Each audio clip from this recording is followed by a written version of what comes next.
Bonjour à toutes et à tous et bienvenue sur ce webinaire dans le cadre du dispositif ACT. Petite nouveauté, donc on a depuis quelques semaines dans le cadre de ces webinaires un chat, donc n'hésitez pas à nous passer un petit bonjour, nous indiquer d'où vous êtes. Je vous demanderai malheureusement pas la météo parce que aujourd'hui elle n'est pas au top, mais je suis sûr que ça va s'arranger dans les prochains jours, on va pouvoir avoir un peu de soleil. Donc on débutera d'ici 1 ou 2 minutes.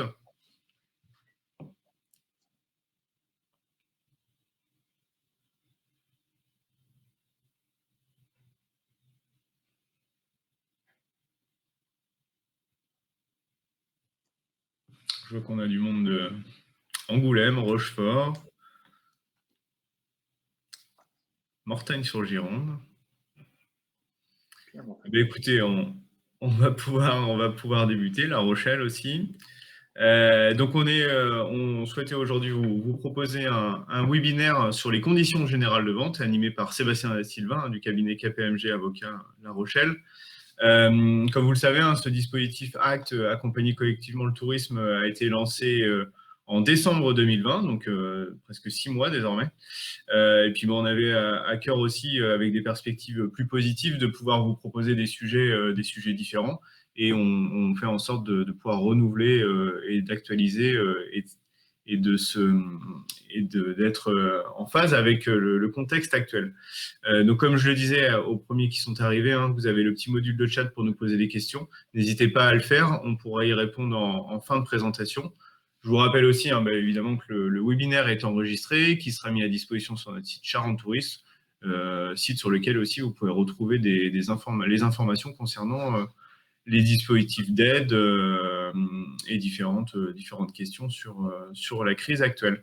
Voilà, écoutez, je vous souhaite à toutes et à tous un bon webinaire et Sébastien, je vous laisse la parole.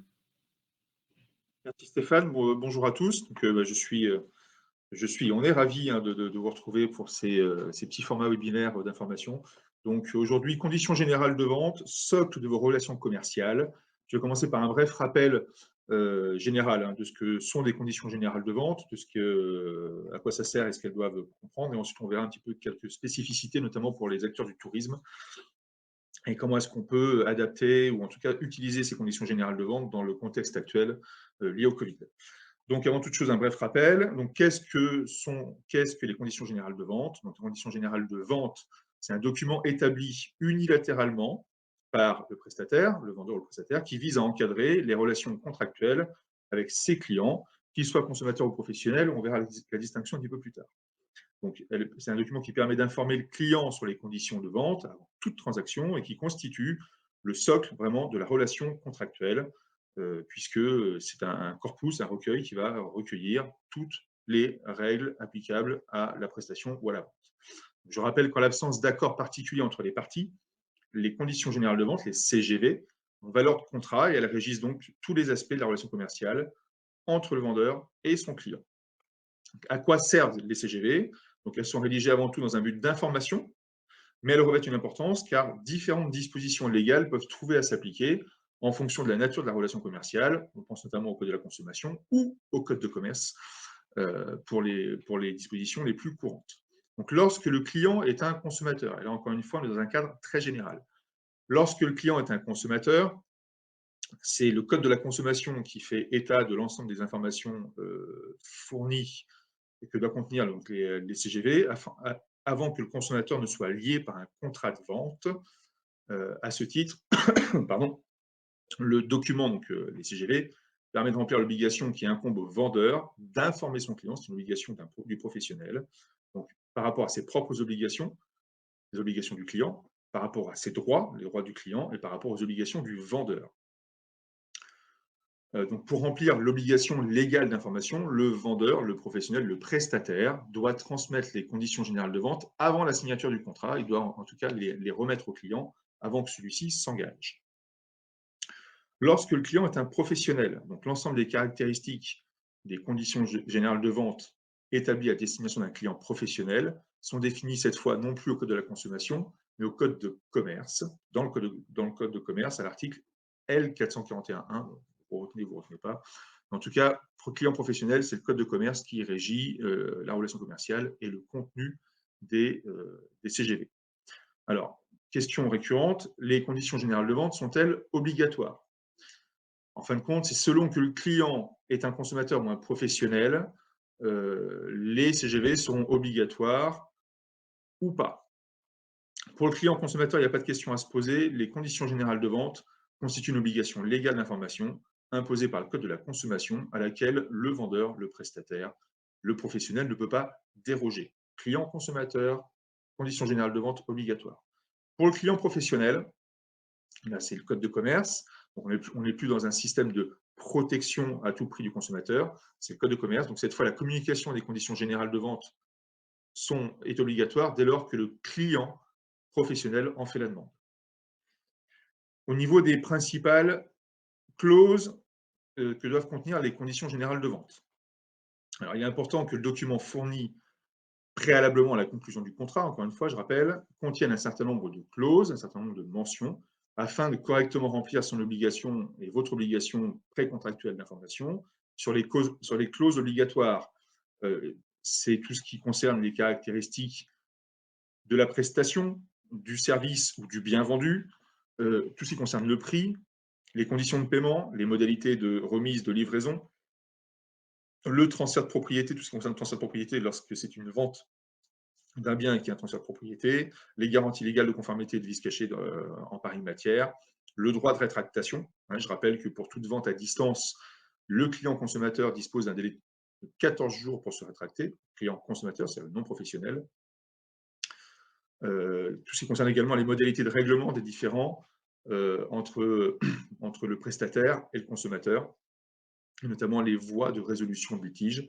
Voilà, donc ça, c'est les mentions obligatoires des conditions générales de vente. Il y a également des clauses qui sont interdites, des mentions interdites. Le Code de la consommation dresse une liste de 12 clauses interdites que je ne reprendrai pas toutes ici, puisque vous pouvez y avoir accès librement sur Internet. Néanmoins, sachez que tout ce qui concerne l'autorisation du vendeur de modifier unilatéralement la durée de contrat, les caractéristiques de la prestation ou même le prix de la prestation vendue, interdit. Tout ce qui concerne la contrainte du client à exécuter ses obligations sans que le vendeur n'exécute la sienne, sans que le professionnel, le prestataire n'exécute la sienne, interdit. Tout ce qui concerne l'interdiction du client de demander la résiliation du contrat en cas d'inexécution par le professionnel, interdit. Tout ce qui concerne l'attribution au vendeur d'un droit unilatéral de résilier le contrat, interdit. Voilà. Et ce qui concerne également le droit de rétention des sommes versées pour les prestations non encore réalisées, là encore, c'est interdit. Ça veut dire quoi, les clauses noires? Si l'une de ces mentions figure dans les conditions générales de vente, dans vos conditions générales de vente, la clause noire concernée est réputée non écrite, auquel cas le contrat est toujours valable, sera exécuté, mais sans tenir compte de la clause noire, la clause interdite. Il est important également, sur les différents types de CGV, que la rédaction des conditions générales de vente soit adaptée à la nature de son activité, ainsi qu'à la catégorie de clients à laquelle elles sont destinées. Par rapport à la catégorie de clients, vous l'avez compris, puisque selon qu'il s'agit d'un client professionnel ou d'un consommateur, ce n'est pas les mêmes obligations, ce n'est pas les mêmes mentions. Selon qu'il s'agisse d'une prestation de service ou d'une vente de biens, ce ne sera pas les mêmes mentions non plus, puisque dans la vente de biens, j'ai un transfert de propriété avec des garanties qui sont attachés. Dans le cas d'une prestation de service, c'est l'exécution d'une prestation. Donc, c'est très important que vos conditions générales de vente soient vraiment adaptées à votre activité, y compris en matière de tourisme. Il y a des spécificités et des clauses qui sont absolument interdites pour les professionnels du tourisme. J'y reviendrai juste après. Dernier petit point de distinction, quelle différence y a-t-il entre des CGV, des CGU et les mentions légales? C'est-à-dire qu'il convient de distinguer en fin de compte les conditions générales de vente de deux autres documents qui remplissent également une fonction d'information, donc les CGU, conditions générales d'utilisation, et les mentions légales. Donc les CGU, par opposition aux conditions générales de vente, les conditions générales d'utilisation ne sont pas obligatoires et surtout, elles portent uniquement sur l'utilisation d'un site Internet. Donc elles s'adressent à l'internaute, qu'il s'agisse d'un simple visiteur ou d'un client du site, et d'un client consommateur ou d'un client qui va contracter et acheter. Alors, il n'est pas impossible qu'un même site Internet, notamment un site de vente, mette à la disposition des clients à la fois des CGU pour l'utilisation du site et des CGV, donc conditions générales de vente, pour la relation contractuelle et pour l'achat de biens ou de services. Par rapport aux mentions légales, donc les mentions légales, c'est depuis la loi pour la confiance dans l'économie numérique, 21 juin 2004. Il est obligatoire d'inclure des mentions légales sur tout site Internet. Ces mentions légales permettent d'apporter des informations relatives à l'éditeur du site, comme la dénomination sociale, la forme juridique, le siège social, le capital social, l'adresse mail, le numéro d'immatriculation, le numéro de TVA, etc., etc. En fin de compte, c'est pour savoir qui est l'éditeur du site et à qui on s'adresse. Mais surtout, parmi ces mentions légales, il y a également l'obligation d'avoir un lien direct vers les conditions générales de vente lorsqu'il s'agit d'un site marchand. Si vous avez un site sur lequel je peux acheter une prestation, je peux acheter un bien, je peux acheter une visite, je peux acheter un ticket, voilà. Donc, si c'est un site marchand, dans ce cas-là, on doit avoir un lien directement dans les mentions légales, un lien qui renvoie vers les conditions générales de vente et qui doivent être absolument identiques aux conditions générales de vente que vous remettez et que vous soumettez à vos clients. Les mentions légales, donc c'est une obligation, et en cas de non-respect de cette obligation d'information et également de lien vers la CGV, l'éditeur du site s'expose à des sanctions qui peuvent atteindre, pour les personnes physiques, si c'est une personne physique, 1 an d'emprisonnement et 75 000 € d'amende, donc c'est pas neutre, et pour les personnes morales, si c'est une société ou une association, jusqu'à 375 000 € d'amende. Donc voilà, ce sont des vraies sanctions qui viennent sanctionner pour le coup le défaut de respect d'une obligation légale. Et ça, c'est pour les mentions légales. Donc, s'agissant des CGV, des conditions générales de vente, eu égard à la période Covid, quelles mentions sont importantes, sur quelles clauses des CGV je peux m'appuyer et surtout quelles mentions je dois m'assurer si je veux mettre un petit peu à jour mes CGV, si je m'assure que les CGV soient efficaces, quelles mentions je dois prêter une attention particulière. Donc là, pas grand-chose de nouveau, parce qu'on en a déjà parlé sur différents webinaires qu'on a pu faire avant, notamment en matière contractuelle. Mais premier point, c'est le cas de la force majeure. Comprendre les conditions et les effets de la force majeure. Donc sur les effets de la force majeure, c'est du rappel. La force majeure a 2 effets pour le débiteur de l'obligation. Donc, elle permet d'activer la clause dite de force majeure du contrat, qui peut prévoir le non-remboursement d'une partie ou de la totalité du prix stipulé au contrat. Et elle permet également de s'exonérer de sa responsabilité contractuelle, par exemple en cas de préjudice invoqué par le client du fait ou ayant pour cause le défaut d'exécution de la prestation. D'accord ? La force majeure, c'est vraiment soit la clause force majeure qui prévoit le non-remboursement, l'annulation de non-remboursement, et en même temps l'exonération de la responsabilité si la prestation n'a pas eu lieu, si le bien n'a pas été livré, si le contrat n'a pas été exécuté. C'est pour un cas de force majeure, ce n'est pas la responsabilité du vendeur, du prestataire. Donc les conditions pour qualifier un cas de force majeure. Donc la force majeure doit être irrésistible, c'est-à-dire qu'elle doit être imprévisible dans ses causes et insurmontable dans ses effets. Alors, cause imprévisible, la clause de force majeure ne s'applique que si le phénomène en cause apparaît expressément dans les cas de force majeure prévus au contrat, prévus aux conditions générales de vente, afin que les parties au contrat en acceptent le principe et puissent ensuite invoquer la force majeure. C'est-à-dire que dans les contrats CGV ou contrat de vente, il y a spécifiquement une clause force majeure. Cette clause force majeure doit prévoir précisément les événements qui sont caractérisés par les parties comme des cas de force majeure. Si l'événement ou le phénomène considéré n'est pas mentionné comme un cas de force majeure, la clause force majeure ne s'appliquera pas automatiquement. Il faudra dans ce cas-là avoir un recours judiciaire pour faire constater le fait que l'empêchement relève de la force majeure. Ce n'est pas une application automatique. Sur les effets insurmontables, donc les effets insurmontables de la force majeure, si l'empêchement n'est pas définitif, il faut prévoir un aménagement dans l'exécution de la prestation, comme un report par exemple. Et si l'empêchement n'est pas absolu, il faut mettre en œuvre les solutions adaptées. La force majeure ne vous exonère de votre responsabilité que si l'empêchement est définitif et absolu. Si ce n'est pas le cas, la force majeure peut justifier que l'événement, que la prestation, que la vente, que la livraison soit reportée, retardée, adaptée par une solution adaptée. Voilà. Donc, sur le sujet de l'adaptation et des effets, je rappelle que, notamment pour les professionnels, les acteurs du tourisme, pas que les professionnels, l'ordonnance 315 qui avait été publiée le 25 mars 2020 concernant les reports est arrivée à son terme le 15 septembre 2020. Cette disposition avait modifié de façon temporaire l'article L211-14 du Code de tourisme et les dispositions combinées du Code civil. Pour rappel, ce texte exceptionnel avait remplacé temporairement l'obligation de remboursement en cas d'annulation due à des circonstances exceptionnelles et inévitables ou de force majeure, remplaçait donc l'obligation de remboursement par la possibilité d'émettre un avoir.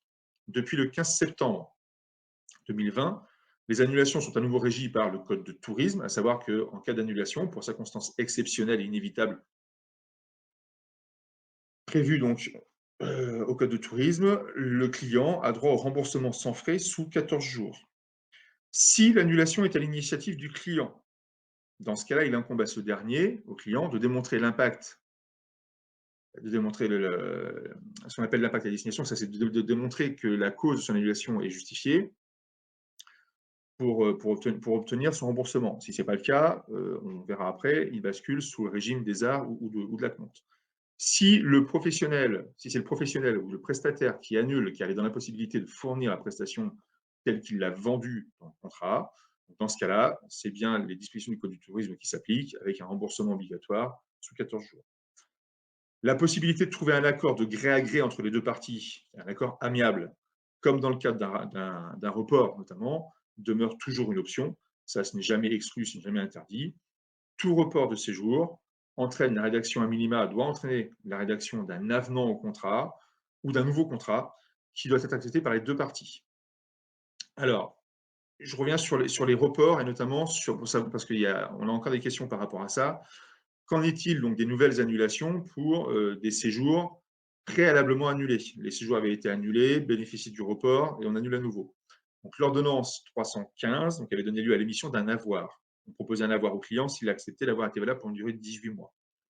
Donc c'était un avoir avec une formulation de nouvelles propositions et on part du principe, de l'hypothèse en tout cas, que cette même proposition a été acceptée. Or, le séjour finalement prévu peut toujours être annulé, car impossible, par exemple, du fait des mesures prises par les autorités, toujours relatives à la lutte contre la propagation du virus Covid-19. Dans ce cas-là, il faut se poser la question de savoir si l'avoir a été consommé. Si l'avoir a été consommé, il doit être considéré comme un moyen de paiement pour solder le nouveau séjour. Un nouveau séjour prévu dans les prochains jours, annulé. Alors l'annulation retourne dans l'application principale du Code du tourisme, puisqu'on est au-delà de la période et n'est plus couverte par l'ordonnance du 25 mars. Donc il convient de rembourser le client et il n'est pas possible d'émettre un nouvel avoir, sauf, encore une fois, un accord amiable avec le client. Si au contraire l'avoir n'a pas été consommé, que la proposition de séjour a été formulée, acceptée, mais que les dates du nouveau séjour, ne sont pas visées par des restrictions actuelles. Dans ce cas-là, le prestataire, le professionnel, le prestataire, conserve la possibilité de se prémunir et d'envisager un report des dates initialement prévues pour garantir le déroulé du séjour dans les meilleures conditions. Tant qu'on est dans la durée de validité de l'avoir, si l'avoir n'a pas été consommé, on peut toujours le prolonger. C'est-à-dire même si sur les nouvelles dates initialement envisagées, le client ne peut pas venir ou il y a des restrictions sanitaires ou autres, on peut encore prolonger l'avoir. Si au contraire l'avoir a été consommé totalement ou partiellement, dans ce cas-là, l'annulation se veut une nouvelle annulation et on ne peut plus faire jouer l'avoir, on doit rembourser comme on rembourserait n'importe quelle annulation. Alors, en tant que professionnel du tourisme, est-ce que je dois adapter mes documents de vente? Alors, pour les professionnels du tourisme, pour les personnes qui relèvent de l'activité touristique, il est important de noter que l'ajout d'une clause, et là je reviens à mon propos d'avant sur les clauses force majeure ou autres, l'ajout d'une clause pandémie, épidémie, Covid-19, etc., que ce soit dans les conditions générales de vente ou même dans les contrats commerciaux ou les contrats de vente, n'est pas possible, puisqu'il ne peut pas y avoir de restriction au code de tourisme dans les documents de vente. Donc, légalement, ce n'est pas possible de se prémunir ou d'encadrer l'annulation autre que prévu par le cadre légal. Donc, la documentation de vente doit être rédigée en accord avec le principe général de la force majeure, répondre à la responsabilité de plein droit aux circonstances exceptionnelles, mais on ne peut pas spécifier que l'épidémie de Covid-19 constitue une force majeure. Bon, pour les acteurs du tourisme, ce n'est pas possible. Pour les autres acteurs hors tourisme, c'est possible. On peut préciser dans la clause force majeure que toute épidémie, tout phénomène de Covid, toute pandémie relève et est caractéristique d'un cas de force majeure. Pour les acteurs du tourisme, ce n'est pas possible. Toutefois, le code du tourisme donne quand même la possibilité, et ça je le rappelle aussi, aux professionnels, et en tant que par professionnels, tous les prestataires d'hébergement, y compris des loueurs meublés non professionnels. Donc le code de tourisme donne la possibilité d'appliquer une annulation selon le principe des frais réels. Donc ce sont des frais qui correspondent aux préjudices réels subis par le professionnel, dont sont soustraits les économies de coûts réalisées du fait de la remise ou du fait de remises que vous auriez pu avoir auprès de vos prestataires, par exemple, en toute transparence envers le client et dans la mesure où les frais sont justifiés. Donc, dans la mesure où les frais sont justifiés en toute transparence, vous pouvez appliquer des frais pour toute annulation qui ne relève pas de circonstances exceptionnelles et inévitables, à condition, encore une fois, de pouvoir en justifier. C'est ce qu'on appelle la clause des frais. Je vais y arriver, pardon. Le principe des frais réels appliqués par le professionnel du tourisme pour les cas d'annulation. Autre point à surveiller dans les conditions générales de vente, donc les conditions générales de vente pour ceux qui en ont ou pour ceux qui veulent en faire établir, comportent généralement deux clauses différentes. La clause d'annulation par le client, ce qu'on appelle couramment la clause pénale dans certains contrats, et deuxième clause, la clause d'annulation par le prestataire. Et là, pour le coup, c'est la fameuse clause de force majeure. Donc ces deux clauses n'ont pas le même objectif. La première, la clause d'annulation par le client, la clause pénale, elle est applicable même en l'absence de force majeure, elle sanctionne le client qui annule de manière délibérée.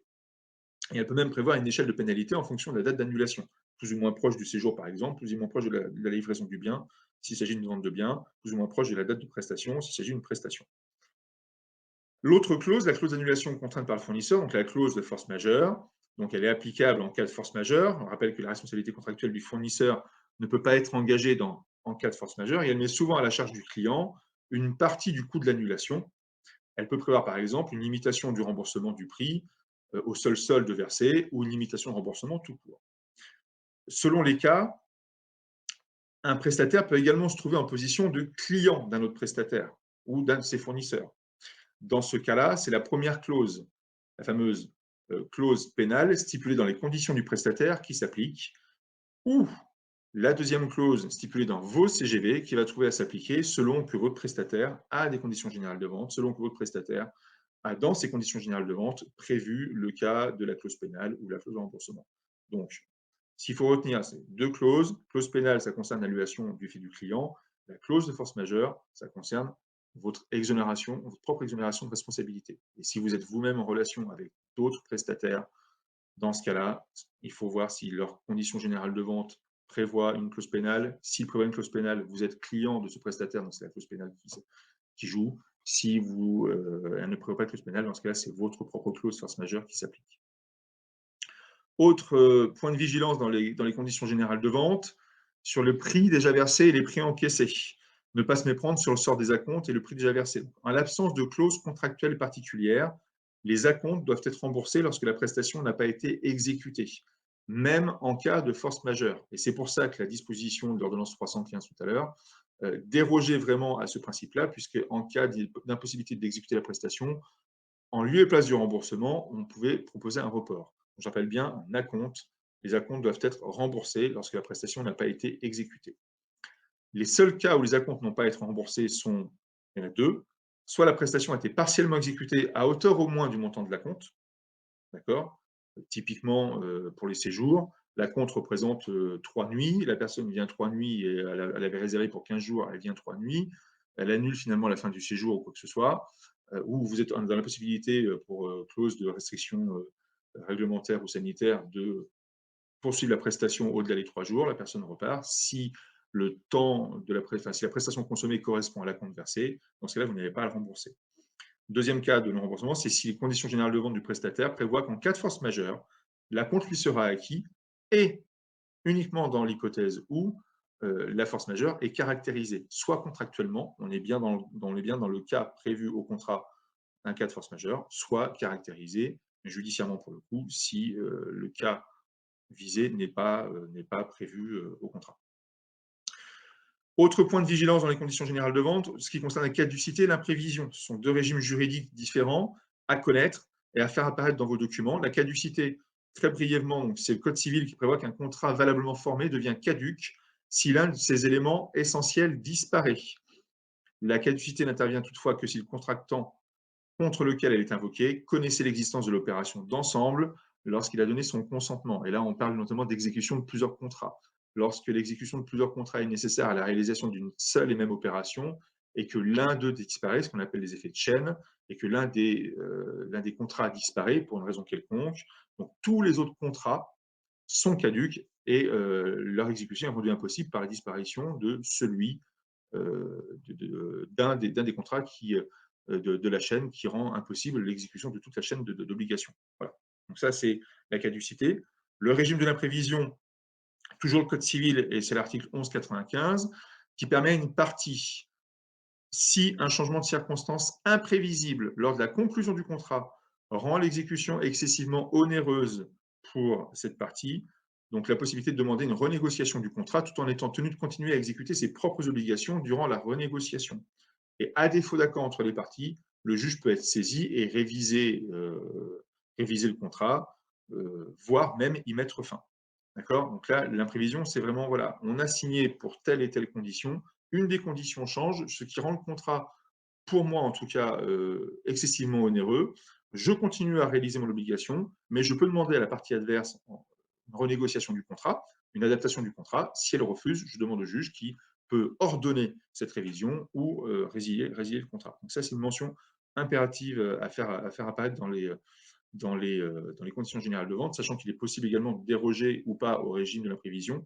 Mais en tout cas, il faut absolument que les conditions générales de vente traitent de l'imprévision, puisque notamment en matière d'épidémie, ça a été un des socles contractuels pour gérer les situations Covid pour les professionnels. Alors ensuite, dans les conditions générales de vente, toujours comment gérer l'obligation d'information et l'obligation de sécurité. Et là, je m'adresse encore une fois aux acteurs du tourisme. Donc, le professionnel est expressément engagé par le Code du tourisme à fournir des informations sur les formalités administratives.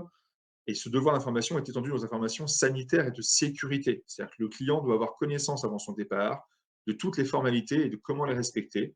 Et ensuite, il incombe au client de tout mettre en œuvre pour les honorer. D'accord? Donc, c'est très lourd à faire figurer dans les conditions générales de vente.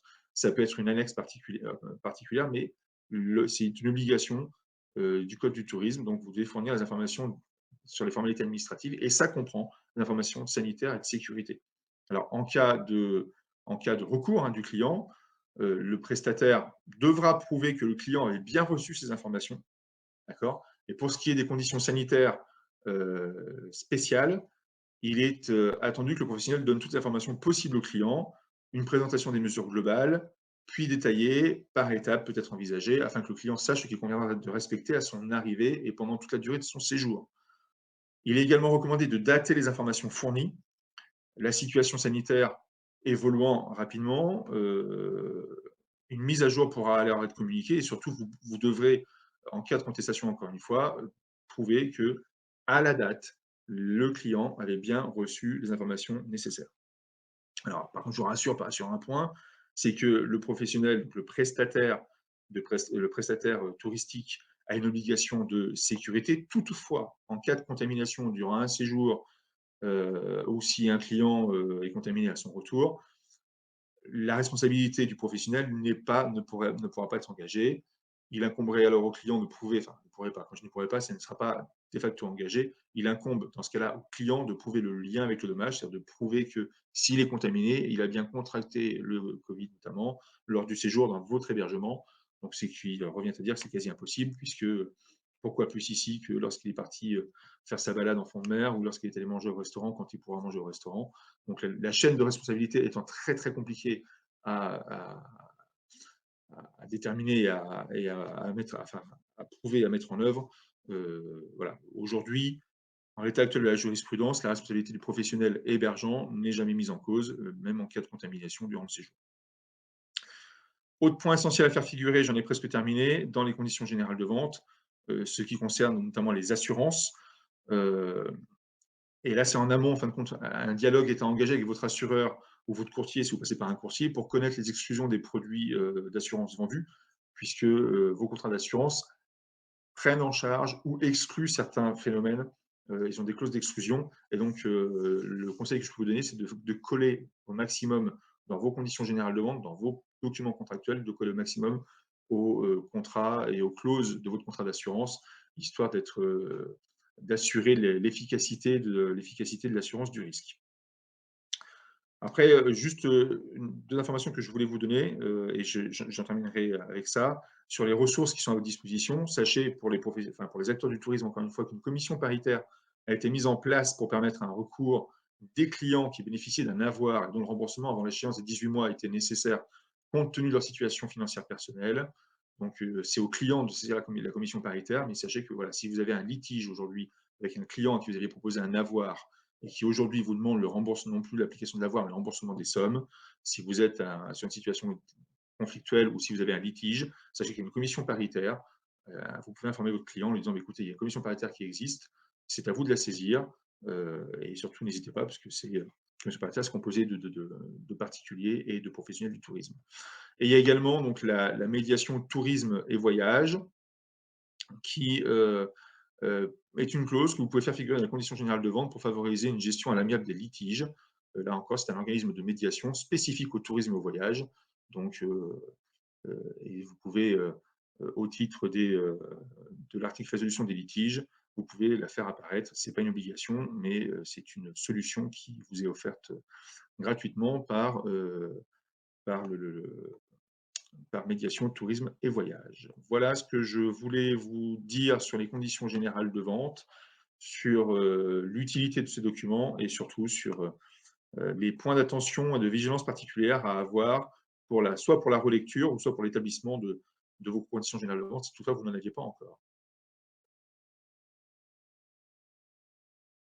Stéphane, j'arrête de parler. Merci Sébastien. Bon, comme je vous l'avais dit au début, n'hésitez pas à poser vos questions dans le chat et on en a déjà quelques-unes. Mais du coup, Sébastien, je vais vous les relayer. Une première question était quid si le client annule le séjour pour hospitalisation?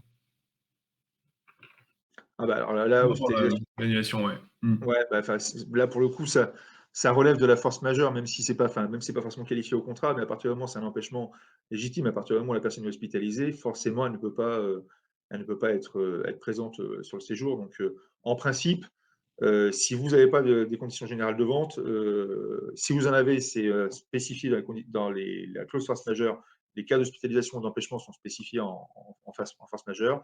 Et si vous n'en avez pas, il faut malgré tout le considérer comme un cas de force majeure, puisque de jurisprudence constante, c'est l'empêchement est pour le coup le meilleur exemple de la force majeure.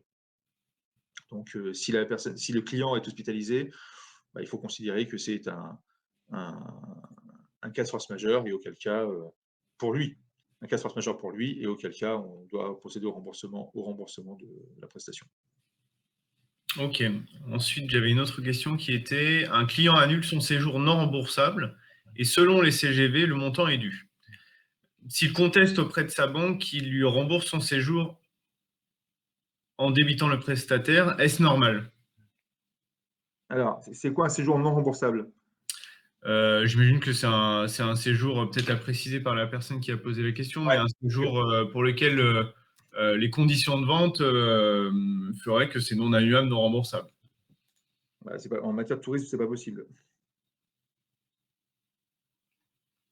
Puisque j'ai rappelé tout à l'heure que le code de tourisme prévoit que tous les contrats du tourisme, hein, hébergement en font partie, en cas d'annulation du client, doivent être remboursés sous quatorzaine. Donc, un séjour non remboursable, je ne vois pas ce que c'est, sauf après le début du séjour, après le début de l'exécution de la prestation. Mais en amont, il peut y avoir une pénalité pour annulation tardive, mais on ne peut pas considérer qu'un séjour n'est pas remboursable. Ok. Enfin, Pour autant, il y a des hôtels qui proposent des tarifs non annulables, non remboursables, où la pénalité, pour le coup, est donc de 100%, 100% de la valeur du séjour. Alors, oui, mais là, on est plus sur un séjour non remboursable. C'est pas possible. On arrive à jouer effectivement avec les pénalités en expliquant que si le séjour est annulé moins de X heures ou X jours avant le séjour, la pénalité sera de effectivement 100%. Ça laisse d'ailleurs y a un petit peu de jurisprudence là-dessus, mais ça fait foison au niveau des tribunaux. Mais un séjour non remboursable, c'est pas possible. Enfin, ça ne peut pas apparaître en tant que tel, en tout cas dans le contrat. Ok.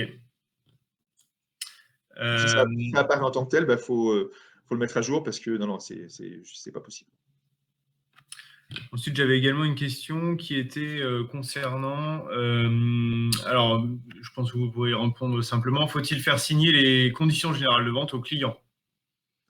Alors, pas obligatoirement. Il faut juste pouvoir prouver que ça lui a bien été remis. Alors, la façon la plus simple de prouver que la personne a bien eu remise des conditions générales de vente, c'est effectivement de les faire signer, ça on est bien d'accord, mais ça peut être juste un bordereau de remise.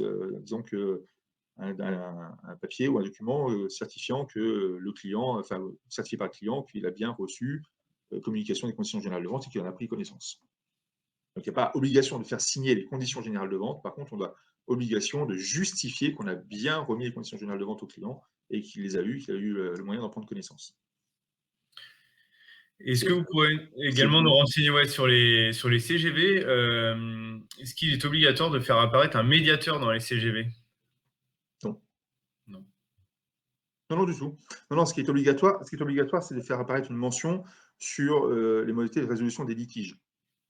En cas de désaccord entre les deux parties, comment est-ce qu'on résout le désaccord? Après, ça peut être effectivement la médiation, l'arbitrage pour les cas les plus lourds, la voie contentieuse, voilà, mais il n'y a pas d'obligation de médiation. Moi, c'est une recommandation que je mets parce que c'est toujours plus facile de s'entendre ou en tout cas de transiger soi-même que de se remettre à une tierce personne, qui soit judiciaire ou autre. Mais, donc la médiation, c'est toujours un mode de résolution des litiges qui est relativement efficace, rapide, et dont on peut quand même plus maîtriser qu'un recours judiciaire.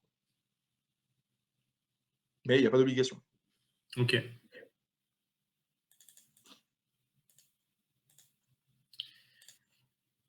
Alors, ça va revenir sur les forces majeures. Est-ce qu'on peut demander un justificatif pour les cas de force majeure, de type Oui, hospitalisation, j'imagine? bien sûr.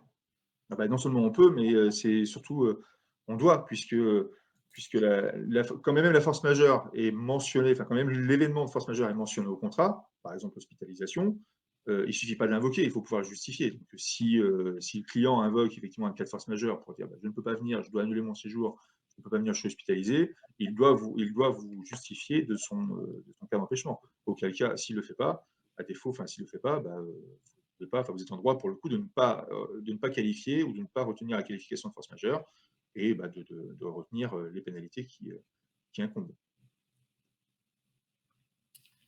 Ensuite, on avait une question pour un LMNP. Un contrat de location détaillé avec les clauses obligatoires que vous avez abordé peut-il être considéré comme CGV?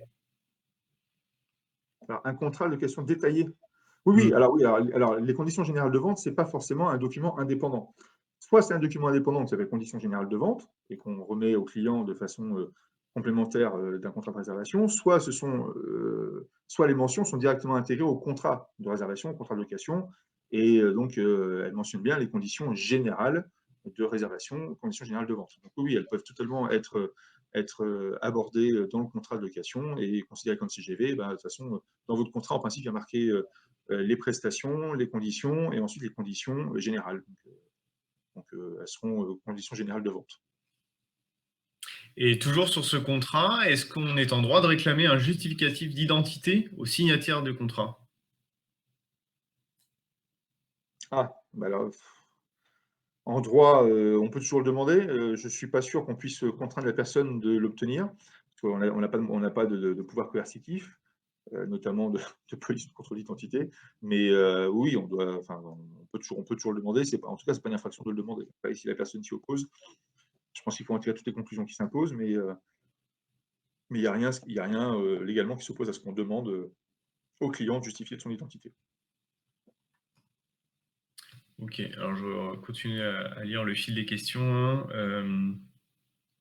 Quelqu'un aurait souhaité que vous puissiez revenir brièvement sur les conditions d'acompte en cas de force majeure. Peut-il être gardé?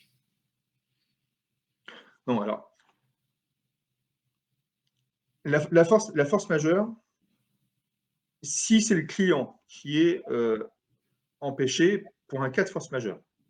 La force majeure s'impose aux parties. Donc, si c'est le client qui est empêché, qui ne peut pas venir, qui doit annuler son séjour pour un cas de force majeure, on n'a pas le choix. Et s'il en justifie, cas de force majeure justifié et qualifié, on n'a pas le choix, on doit le rembourser, puisque son annulation n'est pas de son fait, en fin de compte. Donc, on doit le rembourser. Si l'annulation ne relève pas de la force majeure, pour le coup, c'est une annulation lambda ou d'opportunité, dans ce cas-là, l'acompte doit être remboursé, sauf dans les deux cas que j'ai énoncés tout à l'heure, si c'est un acompte. Si ce sont des arts, par contre, l'annulation par un client entraîne la perte des arts. La différence entre acompte et art. Les acomptes, c'est un paiement partiel de la prestation ou du bien, alors que des arts, c'est juste une somme versée d'avance. Donc, sur les arts, les sommes versées d'avance, si le client, ce sont des arts, le client annule son séjour, on ne parle pas de force majeure, le client annule son séjour pour des raisons qui lui sont propres, des raisons personnelles, il a versé des arts, dans ce cas-là, vous pouvez conserver les arts. S'il a versé un acompte, vous devez lui rembourser l'acompte. En matière de force majeure, s'il annule pour un cas de force majeure, à partir du moment où l'empêchement s'impose à lui et s'impose à vous, à partir du moment où l'empêchement s'impose à lui, on ne peut pas le sanctionner financièrement, donc on doit rembourser les sommes qu'il a avancées. On en va ensuite une question sur les CGV, et notamment les CGV d'une plateforme tierce qui commercialiserait une prestation de type hébergement. Donc un contrat de vente avec les CGV d'une plateforme et qui n'a pas les signatures du prestataire et du client, est-il valable face à la justice? Un contrat de vente. Alors, je pense qu'il faut faire abstraction du contrat de vente et un se focaliser sur les CGV. Ouais. Juste, tu peux relire la question avec juste un contrat. Donc, un contrat de vente avec les CGV d'une plateforme et qui n'a pas les signatures du prestataire et du client, est-il valable face à la justice? Et peut-être que là, tu peux rappeler entre les CGV et le contrat. Ouais, non, enfin, faut pas faire distinguo entre CGV et contrat, parce que soit le contrat intègre toutes les conditions générales, et auquel cas, les CGV sont intégrés au contrat, soit il y a deux documents, le contrat et les CGV. Mais je pense que la question, c'est plus si, du coup, le contrat ou le CGV ne sont pas signés par le client. Alors, si c'est une plateforme, très souvent, le moyen juridique de faire valider les documents, c'est qu'il y a une clause, une case à cocher sur le site, que le client, quand il commence sa prestation, coche et par laquelle il s'engage ou il déclare avoir pris connaissance des conditions générales de vente. Et donc, ça remplace la signature du dit document. Après, c'est toujours pareil.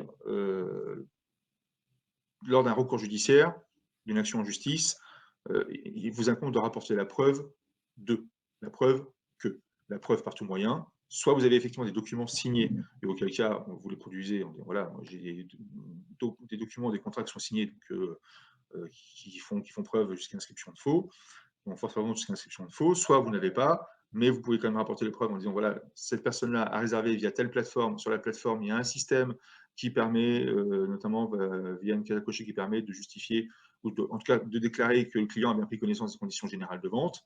Vous rapportez les conditions générales de vente qui sont présentes sur le contrat, sur le site, le contrat qui est présent sur le site, ainsi que le système de validation et de prise de connaissance. Ça doit remplacer, ça remplace assez efficacement la signature. Sauf pour le client après, à prouver que c'était pas lui, ou il n'a pas coché, ou que quand il a coché, enfin voilà, mais, quand il a coché, ce n'est pas le document qui s'est affiché, mais bon, ça après, c'est pas, la preuve ne vous incombe pas à vous. Vous, ce qui vous importe, c'est de pouvoir rapporter le fait que vous avez un contrat en bonne et due forme, signé soit directement, soit via une solution numérique, soit via une plateforme de signature, et ça suffit en tout cas a priori pour valider et justifier votre prétention. Est-ce que, donc une autre question en matière d'acceptation et d'information sur les CGV, est-ce qu'un email de confirmation de réservation avec en pièce jointe les CGV suffit comme preuve que le client est informé des CGV? Si c'est un email simple, c'est compliqué. Si c'est un email avec quelques interceptions, un peu plus. Et si dans le corps du mail, on met… À l'image de la case à cocher. Ouais, non, mais il n'y a pas que la case à cocher. Si dans le corps du mail, vous précisez bien, je vous prie de bien voir trouver, ou je vous confirme votre réservation pour votre séjour du temps au temps, et je vous prie de bien vouloir trouver 6 juin les conditions générales de vente que je vous indique, où je vous invite à prendre connaissance. S'il y a cette mention manuscrite dans le corps du mail et qu'on a une accusation sur le mail, ça peut suffire. Après, si la personne en prend connaissance ou pas. Nous, en tant que professionnel, en tant que prestataire, on est simplement tenu une obligation d'information, on doit avoir mis à disposition du client les moyens, la possibilité de. Après, si on peut justifier qu'on lui a envoyé par mail, donc c'était en pièce jointe, on a un accusé de réception du mail, comme qu'il a bien reçu, et que dans le corps du mail, on a bien porté son attention sur le fait qu'on lui joignait les conditions générales de vente et qu'on l'invitait à en prendre connaissance, après qu'il le fasse ou qu'il ne le fasse pas, ça le regarde. Mais en tout cas, moi, professionnel, j'ai rempli mon obligation. Je l'ai informé, j'ai mis à sa disposition, j'ai mis à sa disposition le moyen de prendre connaissance de mes conditions générales de vente. Après, un mail seul, confirmation du séjour et avec en pièce jointe les conditions générales de vente, ça peut être tendancieux. Ouais, donc il faut bien en informer. Ouais, une ligne, ça suffit, mais prenez vraiment le soin, par une ligne, de préciser et vous trouvez ci-joint les conditions générales de vente. Je vous invite à lire, on va prendre connaissance. On attire son attention sur le fait que moi, je l'ai informé. Et de la même manière, une autre question était sur, et donc une conclusion, une réservation par téléphone ne permet pas de faire valider CGV. Avant que vous répondiez, Sébastien, dans tous les cas, je peux que vous conseiller, surtout pour un hébergement, si vous avez des réservations par téléphone, de prendre un email et d'envoyer une confirmation de réservation par email. Ça me semble obligatoire. Et évidemment, si vous avez juste un numéro de téléphone, la personne aura tout à fait la possibilité de ne pas venir si vous ne prenez aucune garantie. Après oui, enfin, tout à fait, hein, Stéphane. En complément de votre réponse, c'est un peu la complexité, c'est que juridiquement, un contrat peut être oral. C'est-à-dire qu'effectivement, je peux très bien appeler un hébergeur, dire voilà, je suis dans votre région du temps au temps. Est-ce que l'hébergement est vide? Oui, je viens, j'arrive, je paye mon séjour. La validité du contrat en tant que tel, elle ne peut pas être mise en cause. Je suis présent, j'ai payé, j'ai accepté votre proposition, j'occupe l'hébergement, il n'y a pas de difficulté. Les difficultés, c'est en cas de contestation. Et en cas de contestation, en cas de difficulté pendant mon séjour, c'est à vous de pouvoir justifier que j'ai bien reçu l'information relative aux conditions de séjour et aux conditions d'application du contrat et aux conditions de recours s'il doit y avoir un recours. Donc prémunissez-vous. Ce n'est pas forcément la validité du contrat de réservation qui est en cause, c'est juste votre sécurité juridique à vous. Prémunissez-vous. Vous avez une demande par téléphone, comme vous a dit Stéphane, vous demandez un email, petit email de confirmation. Les conditions de réservation, c'est du temps au temps, tel prix, telle condition. Je vous joins également les conditions générales de vente. Voilà, ça prend 5 minutes. Si votre document est prêt, ça prend 5 minutes et surtout, vous, ça vous couvre juridiquement. Et donc ensuite, tu avais une autre question revenant sur la personne malade, donc le cas par exemple pour hospitalisation. Donc là, ce serait l'hypothèse sur un gîte de 10 personnes. Quel est l'impact sur le groupe? Est-ce que ça doit être la personne qui réserve? Est-ce que le fait que dans le groupe, il y ait une personne qui soit malade, est-ce qu'il y a un nombre qui pourrait accepter pour motif de cas force majeure? J'imagine que c'est la question derrière. Ouais, c'est compliqué à répondre parce que si on se place uniquement du point de vue du contrat, le contrat est formé entre le prestataire et un client identifié, ou deux clients, peut-être, en tout cas un client identifié. Donc le co-contractant, si c'est moi qui réserve, c'est Monsieur Da Silva Sébastien. Si effectivement je viens avec ma famille, femme et 2 ou 3 enfants, et qu'un des enfants est malade, ou que madame est malade, peu importe, la difficulté, c'est qu'ils sont pas, même s'ils sont occupants de l'hébergement, ils sont bénéficiaires de la prestation, mais ils ne sont pas forcément co-contractants. Donc, non, c'est compliqué à répondre, ça. Là, pour le coup, on est vraiment sur du gré à gré.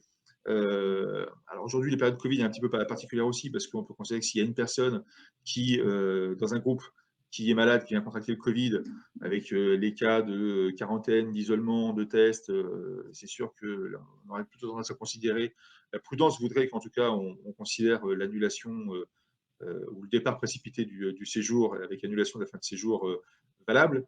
Si c'est en amont, avant d'arriver, une demande d'annulation parce qu'il y a une des personnes du groupe qui est malade, contractuellement, je ne suis pas sûr que ce soit recevable. En tout cas, ça se défend.